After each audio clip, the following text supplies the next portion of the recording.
Vocês podem partir aí e contar a história que envolve a gestação e o nascimento dessa criança aí, tá bom? Fiquem com liberdade aí. Paz, irmãos. Bem? Bom, o Pedro, a gente teve a notícia da gravidez, né? Tá, tempo de casado? São 5 anos de casado. Não? Tá bom, são 6 anos de casado, tá?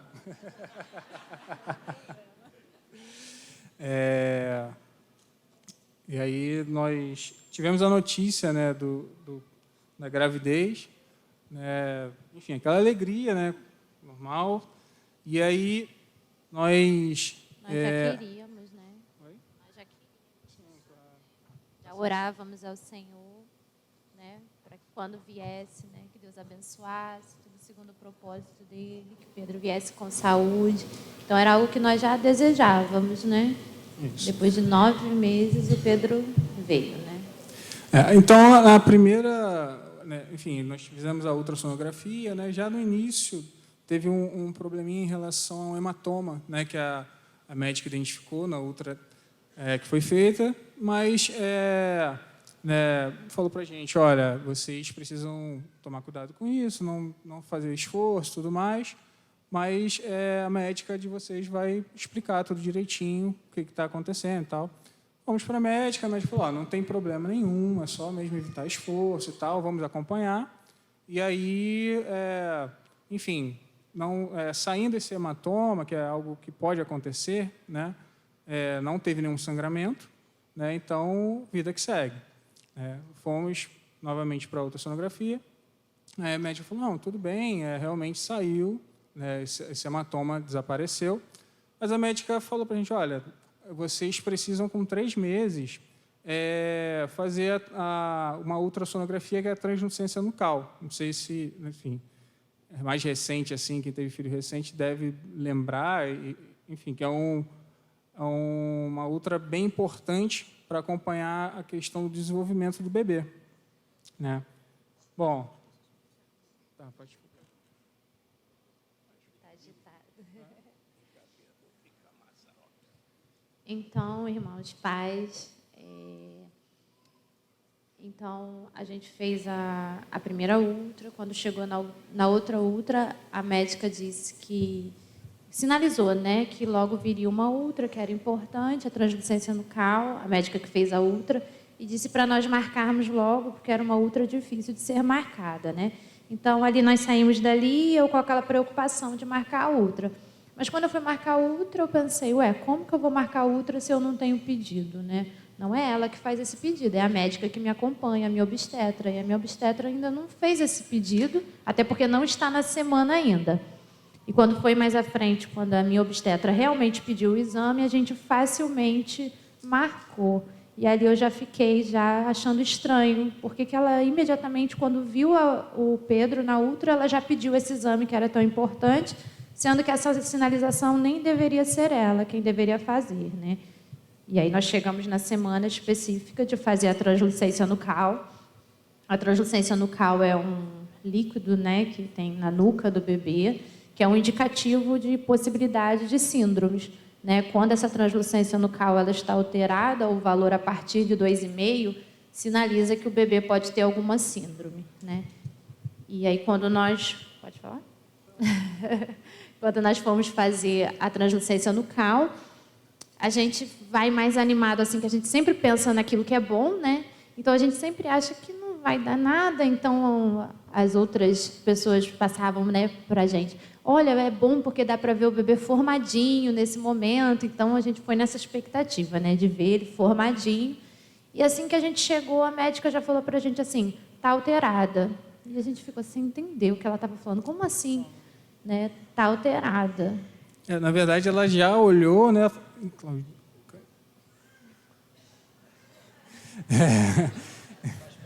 Sim. Ela, de cara, ela falou, olha, isso aqui está muito alterado, né? Nós tomamos um susto, né? Como assim está muito alterado, né? Aí ela olhou, isso aqui tá vendo esse ovo aqui que tinha um calombo muito grande, né, na nuca do Pedro, né? E aí nós já ficamos apreensivos, né, sem entender o que era, e a médica falou: não, eu vou... A gente já queria sair dali, né, já preocupado, né, a médica está falando que tem alguma coisa de errado e tal. E aí ela falou: não, espera aí que eu vou explicar para vocês e tal, precisa fazer um cálculo, né, filho? Precisa fazer um cálculo aqui para poder ver a medida que está, né, e então a medida não poderia chegar a 2,5. Em 2,5 já tinha normalidade. E quando ela montou o cálculo ali, a translucência dele deu 6,4. 6,4. Né? Então, assim, quanto maior fosse essa diferença, mais chances tinha de síndrome. Então, nessa primeira, a outra já bateu 6,4. E a gente, né, quer falar?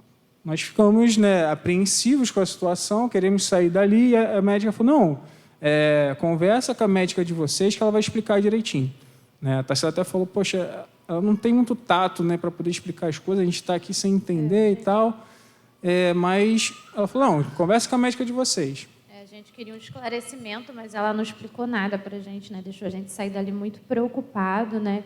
E ali nós fomos sem abrir ainda o resultado, porque no resultado do exame já dava percentual, qual o percentual de cada síndrome e quais eram as síndromes que tinham maior probabilidade de serem, né? Então, a gente não abriu de imediato, nós fomos, né, esperamos chegar no carro para a gente poder parar para abrir, e ali, quando eu saí dali de imediato, né, já chorando muito, né, de soluçar, né, já bateu logo aquela aflição. E ali o Senhor já me deu um louvor, né? Ser forte, corajoso, não temas nem desanimes, pois Jesus irá na frente e com sua luz te iluminará. E aquilo foi na minha mente o tempo todo, aquele louvor, né? Foi o louvor da gestação, né? Até hoje, né? É o louvor. E ali, quando nós chegamos no carro, nós vimos, né, os percentuais, né, que era a possibilidade síndrome de Down, a outra era Pound e a outra era síndrome de Edward. Aí nós cheguei em casa, passei para a minha obstetra, ela imediatamente marcou a consulta para a gente no dia seguinte de manhã. E ali, quando nós chegamos em casa, nós fomos para o Senhor, né? Não tinha nada que nós poderíamos fazer, né? A gente sabia que só o Senhor poderia nos ajudar, e ali nós dobramos o nosso joelho e pedimos ao Senhor misericórdia, porque nós sabíamos que só Ele que poderia intervir, né?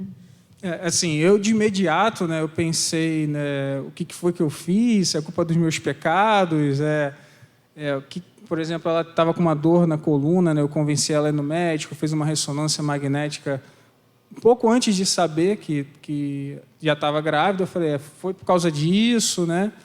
Depois a médica até explicou que isso não tinha nenhuma relação, mas em seguida, né, veio aquela coisa do tipo: tá, mas o que eu tenho de melhor? Por que não, né? Antes eu achava foi alguma coisa, por que foi acontecer com a gente, então, e depois, mas por que não? Por que não poderia ser? O que a gente tem de melhor, né, de diferente?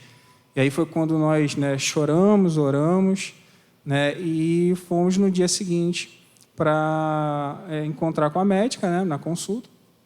E ali estava cheio nesse dia, né, teve que esperar. Eu fiquei do lado de fora, liguei para o Rafael Maron, né, ele me deu uma palavra também, que eu estava tentando dar forças para ela, né, não demonstrar que estava abalado com a situação, mas eu precisava conversar também com alguém, né, que pudesse me dar uma palavra. O Rafael, né, estava ali com a gente, deu uma palavra, orou ali, e eu fiquei ali esperando aquela aflição. Nós entramos para conversar com a médica, né, e a médica, né, com o laudo ali, com o resultado do exame, ela explicou: olha, é isso aqui mesmo, tá? O que a gente faz aqui é um cálculo, né, para saber, e aqui é uma ordem de o que seria mais crítico, né? A síndrome de Down seria algo mais comum, onde ele poderia ter uma vida. Ela começou a explicar para a gente como cada síndrome, né, a especificidade de cada síndrome. Ela começou a explicar para a gente. Ela disse, eu falei que eu gostaria de repetir o exame. Ela disse que não adiantava repetir o exame porque não tinha um equívoco. As imagens estavam ali na mão dela e estava muito visível, né, a alteração da translucência. Então, não adiantava repetir o exame. Ela começou a explicar cada síndrome, e ali foi um momento realmente muito difícil, quando ela começou a explicar, perguntou se podia mostrar foto, para preparar a gente, né? E ali ela mostrou a de Edwards e Palm-Tal, que foram assim as piores, né? Porque enquanto a criança está dentro da mãe, a criança fica bem, porque ela está dependendo do corpo da mãe, né, para sobrevivência. Mas quando ela nasce, chega o momento dos próprios órgãos dela terem que funcionar bem e eles começam a falhar. E aí, possivelmente, assim que nasce, já começa a passar por cirurgias e dificilmente sobrevive, né? Ela disse para a gente que geralmente não chega a 1 ano de idade. E ela falou para mim, se você levar o seu bebê para casa, possivelmente vai ser num sistema de home care, né? E pode ser também uma síndrome de Down, tipo assim, a esperança, né? Pode ser uma síndrome de Down. Se for uma síndrome de Down, possivelmente pode sinalizar um problema cardíaco, que geralmente as crianças com síndrome de Down vêm acompanhada com problemas cardíacos, né? E ali foi o cenário que ela deu para a gente. Eu disse que gostaria de repetir o exame. Ela falou, se for para repetir o exame, então eu só recomendo que se faça de uma forma. Vai até a doutora Annelise, que eu conheço, e ela é especialista em medicina fetal no Rio de Janeiro. Se for para fazer, faz com ela. E ali nós decidimos fazer aquele exame por fora, pagamos para fazer aquele exame, e no dia seguinte nós fomos lá fazer o exame. Orando ao Senhor, pedindo, né, aos irmãos que nos acompanham, que estivessem orando juntamente conosco. E chegando lá, ao repetir o exame com essa especialista, a translucência bateu um valor maior ainda lá com ela. Bateu 8,1, 8,2, algo assim. 8,1. E ali o valor alterado, mais alterado ainda. E ela disse para a gente quais eram as nossas alternativas. Daí ela já recomendou a gente fazer uma amniocentese, que era uma punção, porque, embora a translucência fosse um indicativo, não fosse um diagnóstico, pela punção nós saberíamos se tinha, de fato, a síndrome e qual era a síndrome.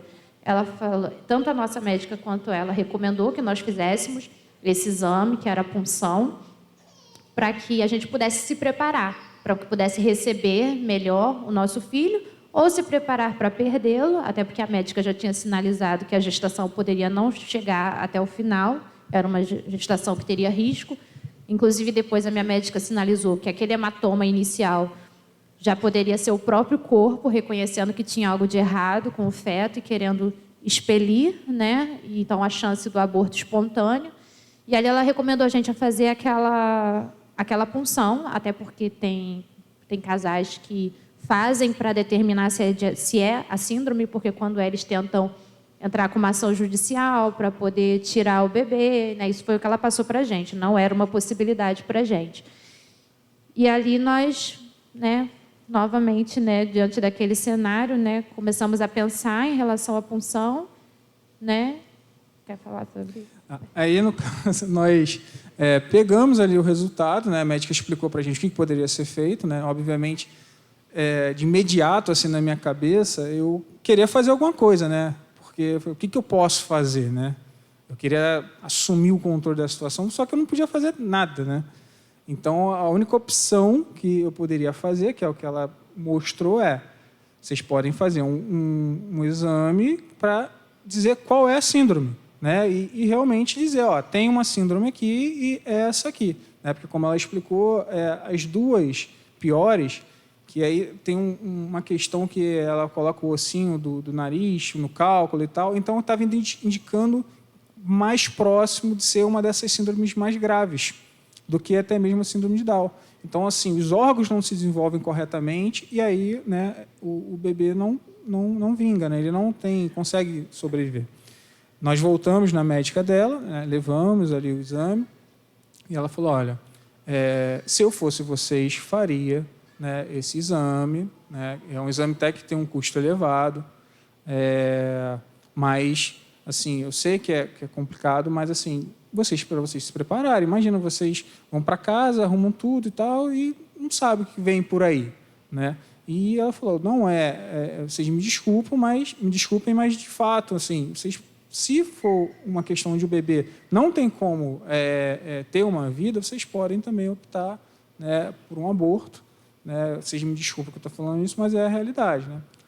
Nós descartamos, obviamente, a situação, mas nós colocamos na cabeça, eu falei, eu vou fazer esse exame, eu vou dar um jeito de levantar essa quantia para poder fazer esse exame, de alguma forma, para nós sabermos o que está acontecendo, né?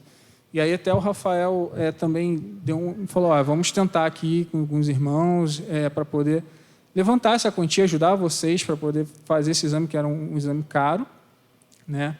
E em seguida nós voltamos para casa, né, filho, novamente, e a médica falou, olha, vocês têm alguma religião, alguma coisa do tipo? Nós somos discípulos de Cristo, né? Ela não entendeu muito bem, depois a Tarsila teve a oportunidade de explicar a ela, né? Mas ela reza bastante, tenham fé que vai dar tudo certo e tal. A médica falou isso para a gente, né? Oi? Sim, estou resumindo, não? Aí nós voltamos, né, para casa.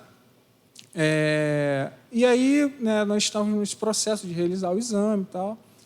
E um dia, né, e a Tarsila estava também com medo de realizar esse exame porque tinha 0,05 de acontecer um aborto, né? E ela falou, a gente também tinha 0,00, de estar nessa situação. Então, por que também não pode acontecer um aborto, né? Então, essa é uma preocupação, né? Em seguida, a Amanda Maron, né, enviou um áudio para ela que veio contando a história igualzinha, a mesma situação, né? Um testemunho de uma mãe, né, que ela estava passando por esse processo e tal, que o médico falou para ela que era um procedimento invasivo, que tinha chance de aborto, né? E o interessante é que, com essa situação toda, nós assim meio que congelamos nessa coisa de vamos montar o quartinho do bebê, aquela alegria, né, de vamos nos preparar, vamos escolher nome, ainda não sabia o sexo, né? E um dia nós paramos assim, olha, qual o nome que a gente pode colocar e tal? Entre menino e menina, eu não lembro qual foi exatamente a ordem, mas nós entramos em acordo assim de imediato. Se for menino, vamos colocar Pedro. Ótimo. Bom, se for menina, a gente não tinha nome para menina. Então, depois a gente vê. E aí, nesse testemunho do áudio, que a irmã vem contando todo o procedimento, ela fala aí assim, eu não vou fazer esse exame e vou aguardar no Senhor, né? E ela, no final, ela fala, e hoje o Pedro está bem, ele está com saúde, está aqui. E assim, era exatamente o mesmo nome que nós tínhamos escolhido, Pedro, né? Então, aquilo ali me impactou muito, que eu parei para pensar, e a Tarsila falou, vamos conversar quando chegar em casa, vamos. Ela estava na rua. E nós percebemos que nós não oramos ao Senhor, nós não paramos para perguntar para o Senhor se realmente nós deveríamos fazer esse exame. O Rafael já tinha até levantado a quantia, né, com alguns irmãos ajudaram. E aí nós oramos de verdade. Nós não oramos ao Senhor para saber se a gente deve fazer ou não esse exame, né? Antes era uma decisão nossa, né? A gente já tinha falado, não, vamos fazer e tal. E aí nós oramos ao Senhor, nós sentimos no coração de não realizar esse exame. Vamos confiar no Senhor de fato. Liguei para o Rafael, então tá bom, irmão. Amém, graças a Deus, vocês estão fazendo, né, confiando no Senhor, estão orando ao Senhor, isso é a melhor coisa mesmo de se fazer, vou devolver a quantia para os irmãos, né? Então, nós decidimos confiar no Senhor, né? Começamos a realizar as outras ultrassonografias, né? Aí tem uma ultrassonografia de 5 meses, que é a morfológica, que avalia os órgãos do bebê, exatamente os órgãos do bebê, né? Nós, cada exame, cada consulta, nós orávamos muito, a partir dali nós sempre profetizando a cura sobre a vida do Pedro, abençoando a vida do Pedro, e também pedindo que o Senhor cumprisse o propósito na vida do Pedro, porque entrou na nossa cabeça também que aquilo ali não estava relacionado a nós, né? Deus tinha um projeto, ele tem também na vida do Pedro. O Pedro foi criado por Deus, né? Ele ama o Pedro e morreu pelo Pedro. Ele não está relacionado a mim e a Tarsila, não. Então ele tem ali um propósito na vida do Pedro. Então nós começamos a pedir ao Senhor que esse propósito viesse a se cumprir, né? Depois disso, né, nós fomos para esse exame, né, e ali a médica falou, revirou de um lado, revirou de um outro, tal, tá tudo aqui, tá tudo ok, tá tudo direitinho. Assim, a partir daquele momento, né, aí a gente começou todo um processo, né, porque aí você começa a reviver a gestação, né? A gente faz uma série de projetos, né, a partir de uma gestação normal, e aí você recomeça a se adaptar a uma nova realidade, né? Mas ali Deus foi tratando, foi um processo diário, porque como o Júnior falou, a primeira coisa que vem é onde que a gente errou, e depois Deus trata a gente, faz entender que a gente não errou em nada, porque a gente não é nem melhor e nem pior do que ninguém, né? Isso faz parte, né? Mas o Senhor, Ele é conosco, né? E ali Deus tratou a gente nesse sentido de entender que não é por merecimento ou por acaso alguém que tem um filho especial fez alguma coisa para merecer. Quem é que merece isso? Ninguém merece isso, né? As enfermidades, essas questões estão aí como consequência do pecado, né? E ali Deus começou a tratar a gente, fazer a gente entender esse processo. Então, cada exame importante, que os exames mais importantes que viriam pela frente seria a morfológica, que era uma análise, né, mais detalhada do funcionamento dos órgãos, e depois, futuramente, mais lá para, acho que no 7º mês de gestação, teria a análise mais detalhada do coração. Então, essas 2 ultras, elas eram fortes indícios, né, que se desse algo de anormal, que indicaria que, de fato, ele tinha alguma das síndromes, né? Então, diante de cada ultra que nós iríamos fazer, ali nós, né, aqueles irmãos que estavam ali orando conosco, aqueles que estavam ali clamando ao Senhor juntamente conosco, a gente compartilhava e começava aquele processo de oração diante daquele momento de fazer o exame. E cada ultra era uma vitória, né? Então, a primeira ultra, que foi essa dos órgãos, já foi uma vitória, que a gente chegou lá e deu tudo normal, para a glória de Deus, os órgãos dele estavam bem. Então, aquilo ali foi um alívio, porque, sendo Edward ou Powntown, possivelmente já daria um indício de algum funcionamento, de não estar funcionando bem algum órgão, né? E se daria, nós seguimos também depois, clamando ao Senhor ali, esperando. Aí nós voltamos na médica, né, e levamos esse exame, né? A médica estava acompanhando ela, né? E ali a médica olhou, abriu o exame e falou: olha, eu estou surpresa com isso aqui. Eu não imaginava. Ela não estava acreditando que o exame estava normal. Porque o indício maior é que... Porque era tão alto, tão elevado o valor a da translucência é muito alto, muito acima do normal. Que as chances eram maiores para que ele tivesse alguma síndrome, que os órgãos dele nem iriam se desenvolver. E ali a médica falou: olha, eu estou surpresa com o que eu estou vendo aqui, né? Ela falou: vocês estão rezando bastante, né? Nós estamos, de fato, orando bastante ao Senhor. E ela falou: eu estou surpresa, eu nunca vi algo assim, né? Mas, enfim, vamos seguir, porque ainda tem muita coisa pela frente, né? E aí nós fomos, né, saímos muito felizes, alegres naquele momento, né? Nós estávamos já, né, montando as coisas, né, filha? Comprando as coisinhas, o Pedro. E nessa ultra nós descobrimos o sexo dele. E aí foi exatamente que a gente só tinha nome de menino, né? Não tinha nome para menina ainda. Foi quando ela falou: é um menino. Aí eu sentei na cadeira, fiquei meio tenso naquele momento, né? Eu falei: meu Deus, vamos em frente, né? O menino é o Pedro. Aí começamos já a montar as coisas, né, para o Pedro. E aí os médicos, né, nós fomos fazer a ultra para o coraçãozinho, certo? E aí nós seguimos, né? E nós não tínhamos contado para muitas pessoas, não tínhamos compartilhado para muitas pessoas, porque nós decidimos: vamos falar, né, para a nossa liderança, para a nossa família, e para que realmente quem está conosco, né, para orar com a gente, né? Não adiantava muito a gente estar compartilhando apenas por curiosidade, né? Mas para que realmente estaria naquele propósito ali de estar orando, de estar, né, nos dando uma palavra, de estar ajudando em oração, né?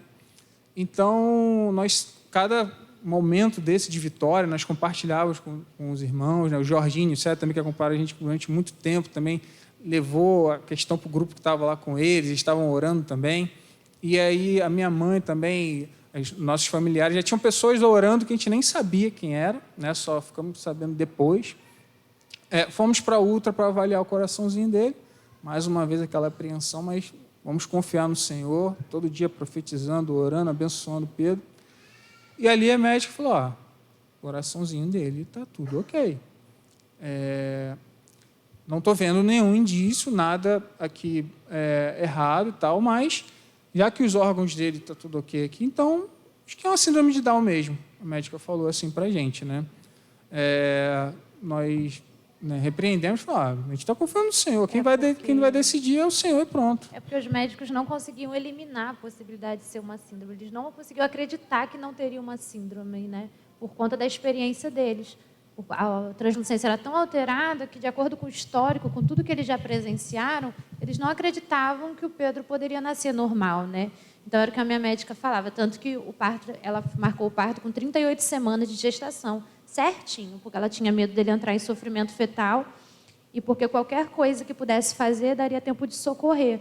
Ela fez reserva na UTI neonatal, já acreditando nas possibilidades de complicação. E ela dizia para mim, hoje, né, o Pedro é uma interrogação. E a gente está torcendo para que, quando ele nascer, ele não seja uma exclamação. Né? E aí, depois do coração, né, que deu tudo normal, né, e ali a gente, novamente, né, mais uma vitória, né, a gente compartilhava, né, com os irmãos mais uma vitória. Aí veio a questão do peso dele. Que ela falou que o peso dele não estava tão abaixo, mas não estava dentro do normal que deveria ser. E aí, novamente, ela voltou, e isso também pode ser um indício de síndrome. Né? E ali nós recomeçamos o processo. Vamos fazer ultra a cada 15 dias para a gente acompanhar o peso dele, porque é assim que funciona. Se o peso dele não estiver acompanhando, o corpo da gente, o que ele faz? Ele vai enviando tudo, todas as reservas, tudo que o bebê está recebendo, para o cérebro, para a cabeça, que é a parte mais importante. Então, a gente vai começar a analisar se a cabeça está crescendo de uma forma que não está proporcional ao restante do corpo.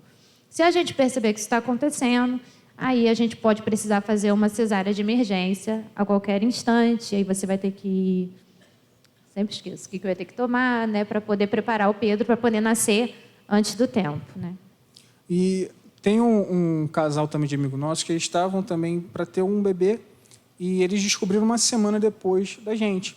Né? E eu fiquei também impressionado porque esse casal falou, olha, a gente fez aqui a ultra e tal, já está com 1,2 kg. Quando a gente olhou o Pedro, ele estava com 350 gramas, né? Algo assim. Então, isso preocupou também, né? Que eu fiquei, nossa, tem alguma coisa errada. Mas ele tinha conversado comigo, eu não falei nada para ela, né? Deixei e seguimos em frente. Mas isso foi antes dessas ultras, né, que nós fizemos. A cada 15 dias era uma ultra, né? E ali, sempre com a médica e ela acompanhando, né? Para verificar se o peso deles, como estava caminhando, né? Aí ela disse que... Isso, ela queria que chegasse a pelo menos 2,5 kg.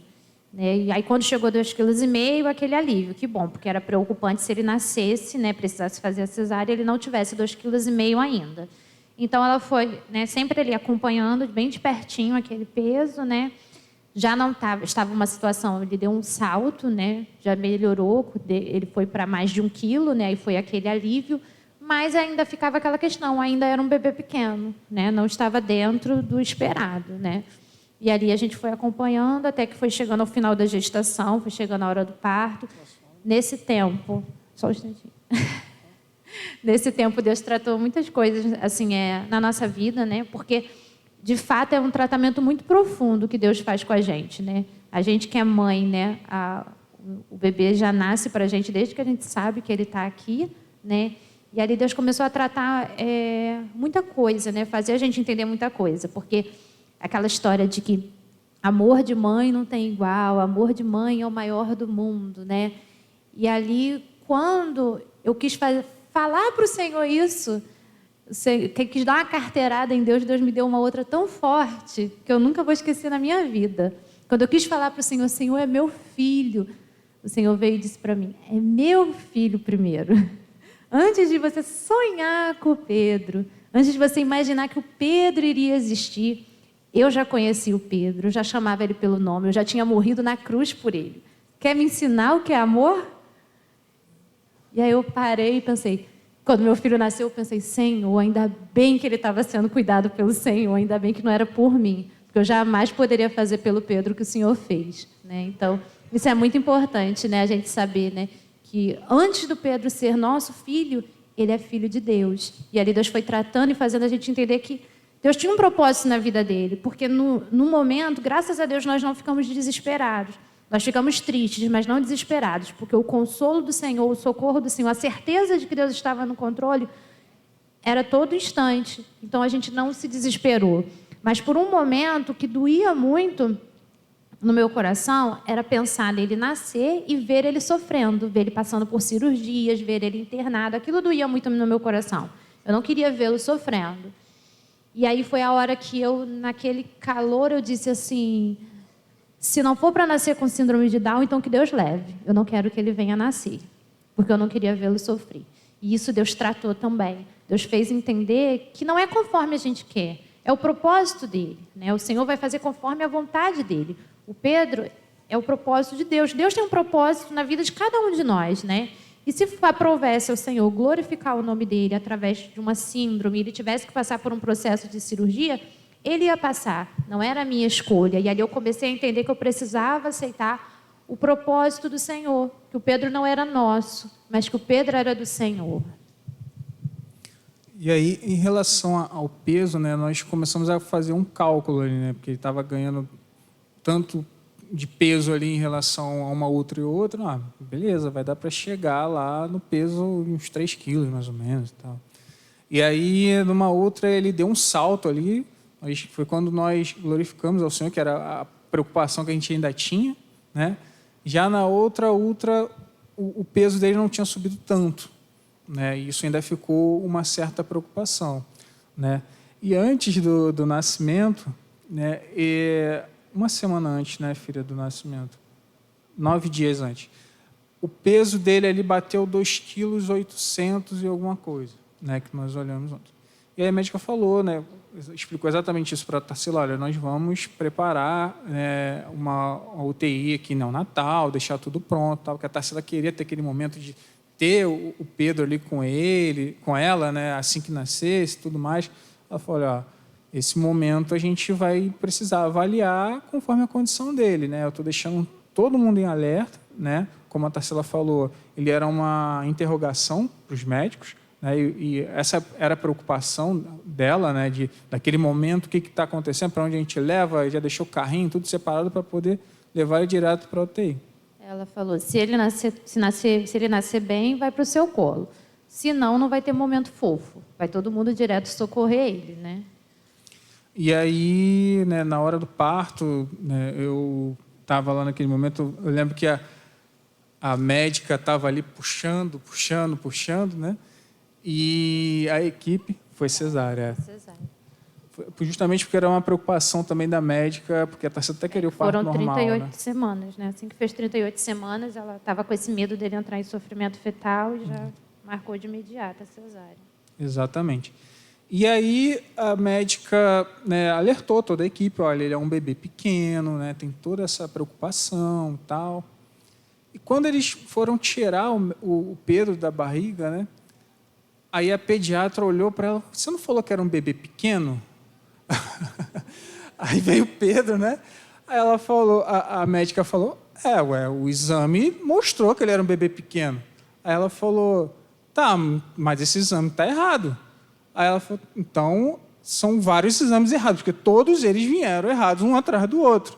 Só que nós fizemos exame em 4 laboratórios diferentes, em diferentes lugares, fomos em Campo Grande, foi em tudo quanto é lugar. Né? E o Pedro nasceu com 3 quilos e alguma coisa, 3,585. 3,585. 38 semanas. Se nascesse 40, ia dar uns 4 quilos. E aí... E a expectativa era para ele nascer, conseguir fazer 3 até o parto, né? Exatamente. E os médicos falaram, não estou vendo absolutamente nada de errado com ele. Nada de errado. Não sei explicar, mas, né, não tem indícios de nada, nenhuma alteração. Começou a realizar aqueles exames ali mesmo, né, de imediato, né, para ver os órgãos. Então, assim, tá tudo direitinho com o Pedro. E cada dia, assim, a gente realmente vê a mão do Senhor, né? A gente vê o agir do Senhor, a gente vê o desenvolvimento dele. É muito significativo para a gente, né? Batendo palminha, né? Começando a rolar, engatinhando, né? Ele é muito observador, ele repara tudo, não perde nada, né? Então, cada passozinho dele, assim, para a gente, para todos os pais, né? Mas para a gente, em especial, ver o desenvolvimento dele é algo, assim, muito significativo, né? Então, assim, foi um processo, né, muito marcante naquilo que o Senhor precisava nos tratar, Mas eu louvo a Deus porque, às vezes, quando a gente passa por situações difíceis e que a gente tem medo de que Deus não atenda as nossas orações, a gente acaba ficando ressentido com Deus. E eu louvo a Deus porque o principal, a gente não ficou ressentido com Deus, né? Durante esse processo, a gente foi entendendo que o Senhor é soberano, que o Senhor tem poder para curar, mas dentro do propósito dele, se aprouver a ele, ele vai curar. Mas se ele tiver outro propósito, ele também não vai curar. E ele vai continuar sendo Deus, né? Então, nós pedíamos ao Senhor, pedíamos ao Senhor para curar, críamos que o Senhor poderia curar, mas também pedíamos ao Senhor que se não fosse propósito dele, que ele nos desse força, né? E preparasse o nosso coração e fortalecesse a nossa fé, né? Para a nossa fé não esmorecer, né? Então, isso eu acho que é muito importante, que a gente entendeu, né? Que o Senhor é soberano, né? Ele faz como Ele quer. Ele pode todas as coisas, mas Ele é soberano.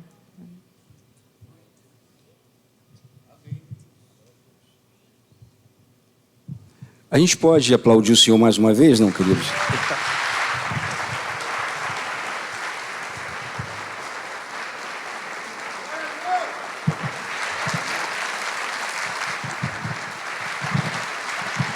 Vocês querem sentar aqui? Querem descer? Quer ficar aqui? Quer descer? Que bom, né?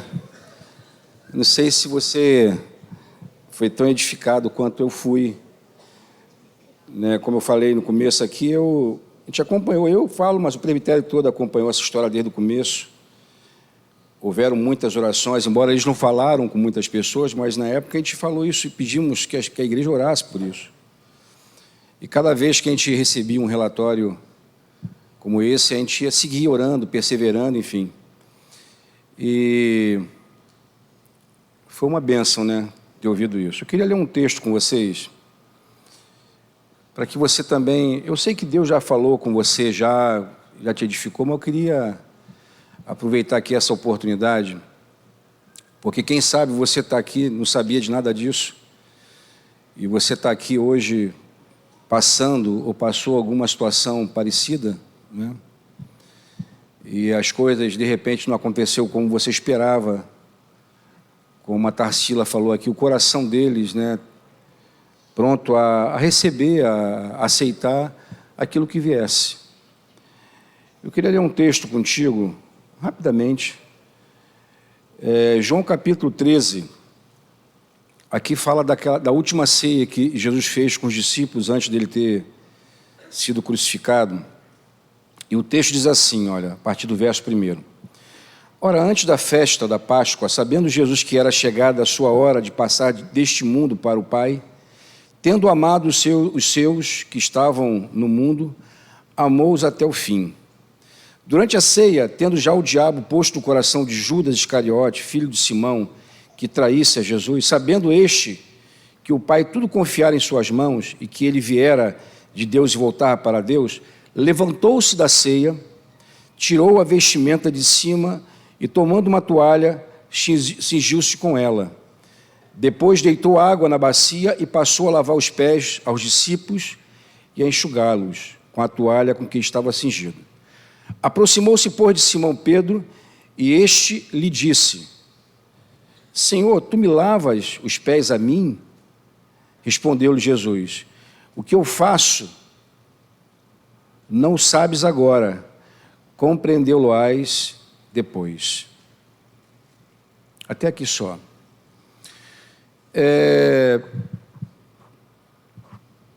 Essa história, ouvindo agora melhor a história do Pedro, né, porque eu ouvi deles, eu vi que, na verdade, a situação do Pedro não foi um fim em si mesmo. Eu estou dizendo isso porque a maioria de nós acha que a cura é um fim em si mesma. E tem gente que busca isso como um fim. Mas a gente sabe que não. Quando a gente olha para as Escrituras, a gente viu Jesus curando muita gente. Muita gente. Curou gente de doença que era incurável. E ele, mais do que curou, ele ressuscitou pessoas. Ele ressuscitou a Lázaro. Mas a gente sabe que essas pessoas que Jesus curou e ressuscitou, elas voltaram a morrer. Provavelmente algumas delas voltaram a ficar doentes de outras situações. Porque a cura, ela não é um fim em si mesmo, na verdade, ele é um meio. E não só a cura, as experiências que a gente passa na vida, quer seja com doença ou qualquer outra coisa, financeira, sei lá, qualquer outra situação que você passa, qualquer deserto que você passa, você pode ter certeza que o objetivo daquilo ali não é simplesmente curar você ou tirar você daquela situação, porque se fosse esse, Deus nem permitiria que você passasse por aquilo ali.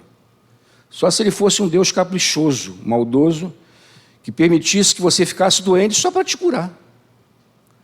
Que você entrasse numa situação difícil só para poder ele tirar daquilo ali. Mas a gente sabe que não é. Porque quem já passou com histórias parecidas como essa, ou outras histórias, e eu sei que eu estou falando, porque eu sou pai de um filho especial. Essa história, por exemplo, de receber notícia como essa, de perder o chão, eu sei exatamente o que é isso. E meu filho está ali, minha esposa também está ali, eu sei o que é isso. A gente sabe que Deus tem um propósito, como foi falado aqui.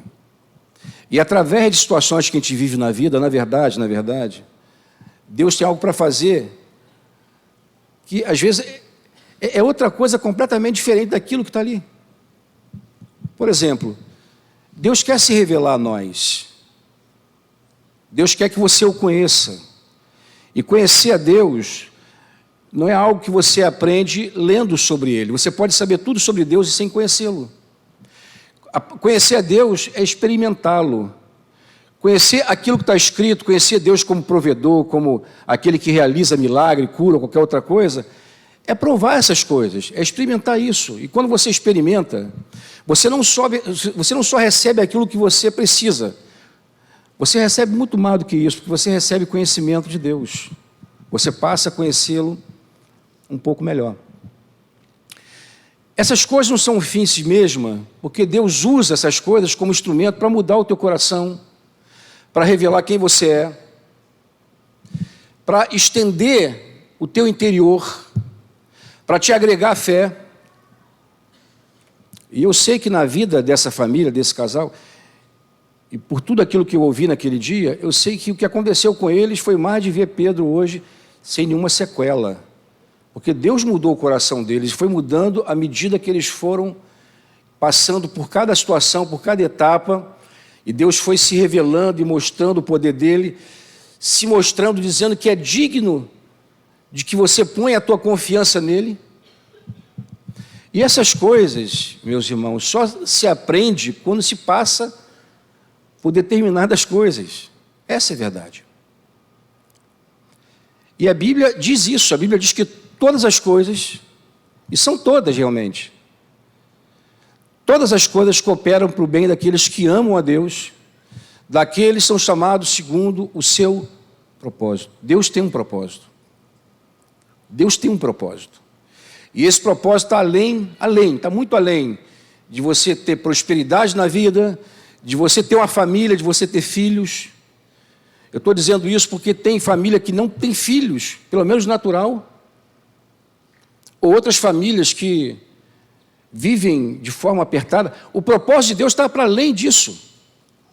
O propósito de Deus é nos conformar com Cristo. O propósito de Deus é uma família de muitos filhos. O propósito de Deus é se revelar aos homens como Pai. Esse é o propósito de Deus. E quando você passa por lições como essa, você aprende isso, isso altera a tua vida para sempre.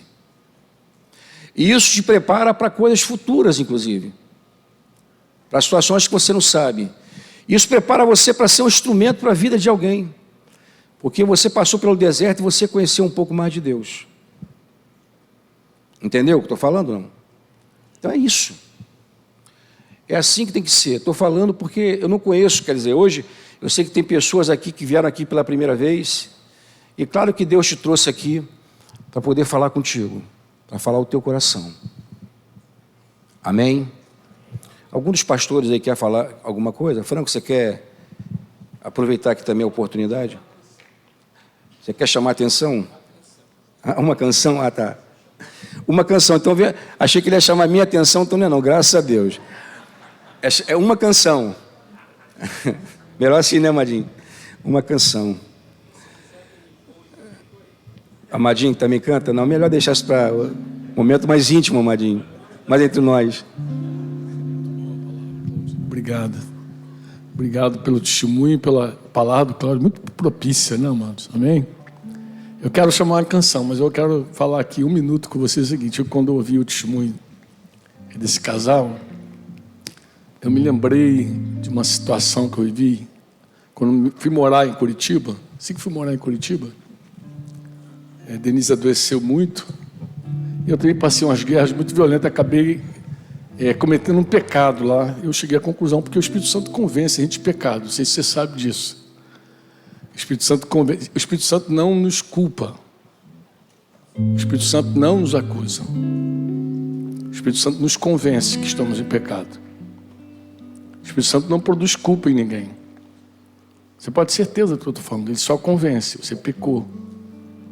E eu estava em maior dilema de confessar aquele pecado. Eu queria confessar aqui no Rio, com meus companheiros mais velhos. Mas o Espírito Santo também me convenceu que eu deveria confessar esse pecado lá. Lá. E dá muita vergonha você confessar para um grupo de pastores jovens, né? Começando, né? Imagina, confessar para velho já é difícil, imagina para novo, né? Eles estão rindo que não é contigo, né? E eu fui confessar lá meu pecado para aquela pastorada jovem. Eu estava falando com eles, foi muito interessante, porque eu falei assim, sabe o que é interessante, moço? Claro que eu tenho vergonha de contar qualquer pecado, qualquer derrota, porque pecado para nós é fracasso. Pecado para nós é fracasso. No mundo não, pecado no mundo é vanglória, né? Você conta o pecado no mundo como vanglória, mas todo pecado entre nós é um fracasso. E eu falei assim, cara, eu estou com muita vergonha de contar isso para vocês, mas eu vou contar uma coisa para vocês, que eu também tive vergonha de contar para Deus. Quando eu me vi no pecado assim, eu fiquei um tempo assim sem orar. Já aconteceu isso contigo, de você pecar e não querer orar depois? Já aconteceu? Só aconteceu? Não precisa levantar a mão, não. Não precisa levantar, não se cagueta, não. Já aconteceu ou não? Aconteceu? Bem, eu estava com vergonha do Senhor. Mas foi uma lição muito boa, porque isso também é orgulho. O Espírito Santo me envolveu, isso também é orgulho. É o teu orgulho. Por quê, Senhor? Porque nós não oramos porque somos bons.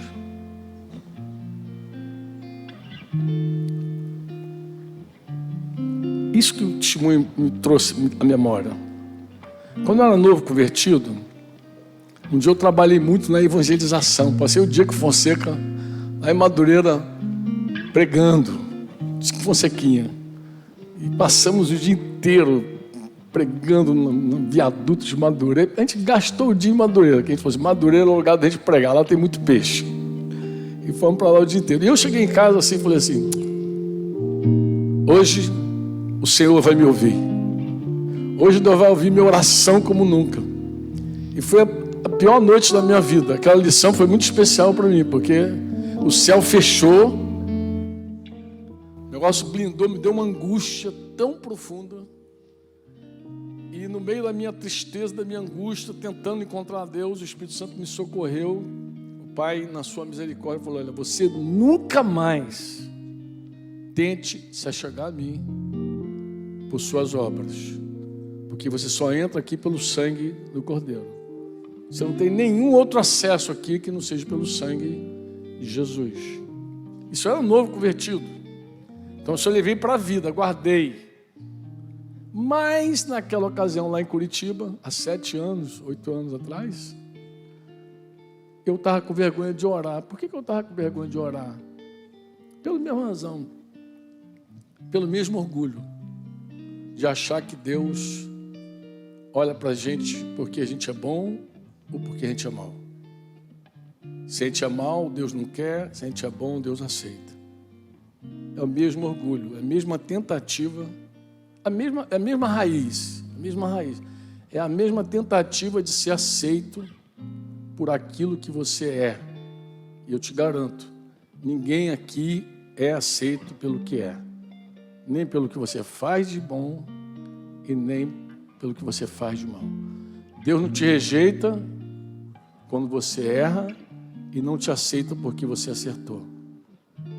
Deus te recebe por causa de Jesus, por causa do sangue dele, é o único motivo. E o maior quebrantamento da nossa vida é quebrantamento, é quando a gente percebe, é quando a gente reconhece que Deus se aproxima desse coração quebrantado, que sabe que não tem nada em si mesmo para apresentar a Deus. Essa foi a maior lição desse testemunho para mim. Eu precisava dizer isso. Precisava dizer isso. Exatamente isso. Não é porque você é melhor e nem pior. Eu amo vocês do mesmo jeito. Quando acontece algo de ruim, a gente fica pensando, onde foi que eu errei, Senhor? É aquela teologia de Jó e dos amigos dele, né? Você pecou, por isso que está nessa condição. Você pecou. Não, amados. Como o Cláudio disse, todas as coisas cooperam. Eu queria abrir para os irmãos cantarem uma canção. A canção que eu ia pedir, só o Robson conhece, ninguém mais conhece, que da outra vez ele cantou aqui, ousadamente. Cantou ousadamente. Eu não sei se conhece a canção, mas essa canção fala, e se? Lembra, Robson? Lembra daquele desafio, e se? E eu quero orar por você também. Não sei porque eu acho que é uma oportunidade boa. O que vocês acham? Amém? Vamos ficar de pé então, em nome de Jesus? Orar pela tua vida. Qual é o convite que eu te faço nesse domingo? Em cima de tudo que você ouviu, tanto do casal quanto do Cláudio. Qual é o convite que eu te faço? De repente você entrou aqui pensando que as coisas acontecem na tua vida porque Deus não está atento às tuas orações, porque Deus, sei lá, deu uma cochilada no trono, não viu você, não viu a tua dor, não viu a tua angústia. Mas eu quero te convidar para uma rendição. Que rendição é essa, Franco? Uma rendição onde você entrega, como a gente cantou aqui no início com flecha. Entrega tudo a Deus e diz, Senhor, eu não preciso fazer nada. O poder de Deus, ele se aperfeiçoa na fraqueza humana. Você precisa do poder de Deus hoje? Quem sabe você está numa cadeia. Quem sabe você está preso num laço que você não consegue sair. Quem sabe você está numa angústia que você não consegue se libertar. E querendo achar um culpado. Quem sabe você está lutando com algo e só está apanhando. Quem sabe você está oscilando numa vida de altos e baixos, você quer permanecer, você não aceita viver num buraco.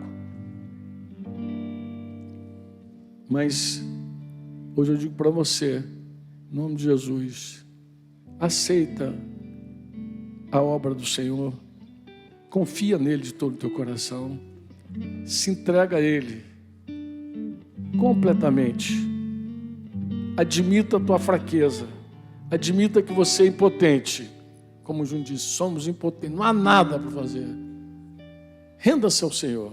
Então eu quero te chamar para orar por você que está disposto a render tudo a Deus. Você sabe exatamente o que o Espírito Santo falou contigo. Você sabe exatamente o que Deus colocou no teu coração. Você sabe como Ele tocou teu coração nesse dia. Você não veio aqui por acaso. Mas nós queremos orar por você, para que você saia da condição que você está. Talvez as circunstâncias não mudem, mas você vai mudar. Amém? Talvez as circunstâncias à tua volta não mudem, mas eu sei de uma coisa, você vai passar por cima dessa montanha.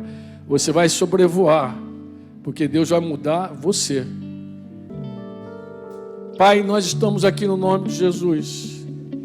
E nós queremos te louvar, te bendizer pela história que nós ouvimos, por esse testemunho vivo, Senhor, do Júnior, da Tarsila, do Pedro, dessa família, Pai. Obrigado, Pai. Obrigado porque Tu não só fez uma obra na vida dessa criança, mas Tu testemunhaste o Teu poder para aqueles médicos. Tu edificou, Senhor, a fé do pai, da mãe, e a nossa fé também, Senhor. Obrigado, Senhor, porque Tu és Deus Todo-Poderoso. Tu é o mesmo ontem, hoje, será para sempre. Obrigado, Senhor, porque Tu levou essa família mais para perto de Ti, Senhor. Obrigado, Senhor, porque Tu aproximaste o coração deles mais para junto do Teu coração. Obrigado, Pai. Obrigado pelo dia de hoje. Obrigado por cada um que está aqui à frente. Nós rogamos, Pai. Nós rogamos. Você pode erguer tuas mãos, irmão, você que está aí atrás. Nós rogamos por cada um que está aqui à frente, para que eles experimentem do Teu poder, da Tua presença, do Teu amor, da Tua graça, do Teu sustento, Pai. E que eles possam sair daqui se vendo, Pai, de verdade incapazes, impotentes, insuficientes, mas em Cristo, fortalecido em Cristo, justificado em Cristo, amado em Cristo, Pai. Que eles possam se ver como Tu vê cada um, Pai. Que eles possam se ver como Tu vê cada um em Cristo Jesus, Pai. Pai, renova a fé dos Teus filhos, Senhor. Renova a fé, a esperança, o amor. Multiplica isso no meio deles, Pai. Multiplica isso no meio deles, Pai. Quebra toda a cadeia, Pai, em nome de Jesus. Todo aquele que veio aqui amarrado, preso, Senhor, por algum pecado, alguma coisa, alguma culpa, Pai, desmonta isso hoje em nome de Jesus. Em nome de Jesus, faz a Tua grande obra, Pai. Obrigado por Jesus Cristo. Obrigado pelo sangue derramado. Obrigado pelo Teu amor, Senhor, para conosco. Obrigado pelo Teu amor derramado entre nós. Quantos podem dizer amém? Quantos podem aplaudir o nome de Jesus?